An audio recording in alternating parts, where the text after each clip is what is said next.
প্ৰধানমন্ত্ৰী প্ৰজেক্ট আছিলে।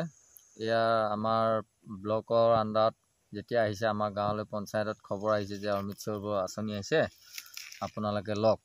তাৰপৰা আমি দেখিলোঁ যে পুৰণা পুখুৰীবিলাক পানী শুকাই শুকাই যে আমাৰ খৰাংকৃত অঞ্চল, ভাবিলোঁ যে অমৃত সৰোবৰ যেতিয়া আহিছে 4-5 ঘৰ মিলি এনেকৈ অমৃত সৰোবৰ বনাওঁ। তাৰপিছত তেনেকুৱা মাটি দিলোঁ। দিয়াৰ পিছত আমি খাজানা দিয়া মাটি দিছোঁ, একচনীয়া মাটি দি লৈ এয়া আপোনালোকে চাওক, এয়া অমৃত সৰোবৰত হৈ আছে, গৰু চৰি আছে। এয়া আমাৰ উদালি উন্নয়ন খণ্ড ব্লকৰ আণ্ডাৰত কাম চলিছিল।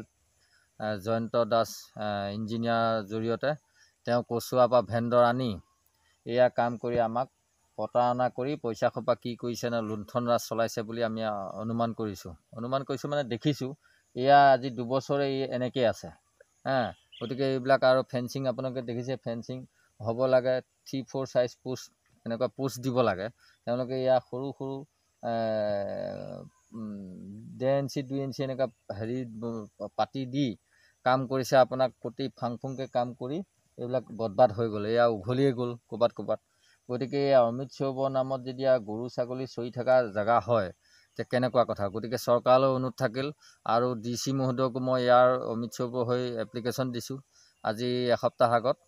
তাৰপিছত আকৌ SP ছাৰকো দিলোঁ। SP ছাৰে কালি DSP ছাৰ আহিল, ইনকুৱাৰী কৰি গৈছে। তেখেতে কৈছে হয় বিসংগতি হৈছে, চাই চিতি গৈছে। তেওঁ কি কৰে নাজানো। ইয়াৰ ওপৰত এটা ইনকুৱাৰী দিবলৈ দিলোঁ। তেখেতসকলে SP ছাৰে ইনকুৱাৰী দিলে, কালি DSP ছাৰে চাই চিতি গ'ল। এতিয়া আপুনি চাওক, এয়া গৰু চৰি আছে। তেওঁলোকে আমাৰ অমৃত সৰোবৰ মাটিটো বা ক'ৰবাত কম হৈছে বেছি, কিন্তু পানী ব্যৱস্থাটো কৰি দিয়া নাই। অলপ খান্দি দিয়ক। খান্দিও দিয়া নাই, একো কৰা নাই। খালি ধুমধাম ফেঞ্চিংবিলাক লগাইছে, লাইট কেইটামান লগাইছে, তাকো ক'ৰবাত জ্বলে ক'ৰবাত নজ্বলে। এনেকুৱাকৈ কাম কৰি ধুমধাম বিলখিনি উঠাই পইচাখিনি লোৱা ধান্দা। গতিকে ইয়াৰ অতি সোনকালে আমাৰ মুখ্যমন্ত্ৰী মহোদয়লৈও অনুৰোধ থাকিল, যিবিলাক অমৃত সৰোবৰ হৈছে ইয়াত যোন জড়িত আছে, ইঞ্জিনিয়াৰ হওক ভেণ্ডৰ হওক, তেখেতসকলক ব্যৱস্থা ল'ব লাগে আৰু সোনকালে ইনকুৱাৰী কৰি আমাৰ দলৰ এটা বদনাম হৈছে। গতিকে এইটো ইনকুৱাৰী কৰিব লাগে, আৰু য'ত যেনেকুৱা হৈছে এইটোৰ ওপৰত ব্যৱস্থা ল'ব লাগে সোনকালে।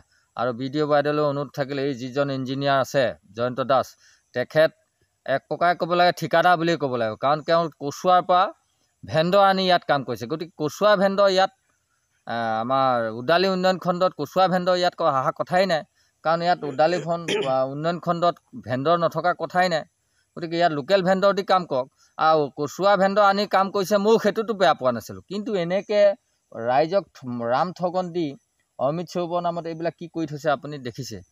গতিকে ইয়াৰ ওপৰত ব্যৱস্থা ল'ব লাগে সোনকালে, খুব সোনকালে। আৰু এই জয়ন্ত দাসক ডাঙৰীয়াক সোনকালে এই অমৃত সৰোবৰৰ পৰা আঁতৰাব লাগে। আৰু তেওঁ পঞ্চায়ততো যি দায়িত্বত আছে এইবিলাকৰ পৰা আঁতৰাব লাগে। কিয় তেওঁ পঞ্চায়তবিলাকতো বহুত বিসংগতি দুৰ্নীতি কৰি থৈছে, ইয়াৰ ওপৰতো ইনকুৱাৰী দিব লাগে। ইয়াকে কৈ মই মুখ্যমন্ত্ৰীলৈ আহ্বান জনালোঁ যে সোনকালে ইয়াৰ ব্যৱস্থা ল'ব লাগে।